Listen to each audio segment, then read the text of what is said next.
வாய்ப்பே இல்லாமல் பண்ணிட்டாங்களே. நீரை உறிஞ்சுகிற புஞ்சை கட்டமைப்பை அழிச்சிட்டாங்களேங்க.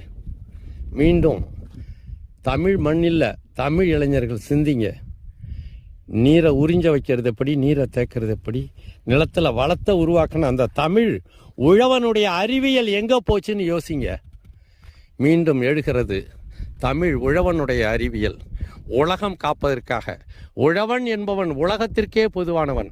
மதங்களை கடந்து, நாடுகளை கடந்து, மொழியை கடந்து, இனத்தை கடந்து எல்லா உயிர்களுக்குமாக நீரை உருவாக்கி, நிலத்தை வளப்படுத்தி, உயிர்களை பெருமைப்படுத்தி, களைகளையே பயிருக்கு துணையாக்கி, நீரையே களைக்கொல்லியாக்கி, சூரியனையே பயிர் பாதுகாப்பாக்கி, விளைச்சலையே மருந்தாக்கி, உணவே மருந்து, மருந்தே உணவுன்னு விளைய வச்ச தமிழ் உழவன் மீண்டும் எழ வேண்டும். தமிழர் வேளாண்மை. நன்றி, வணக்கம்.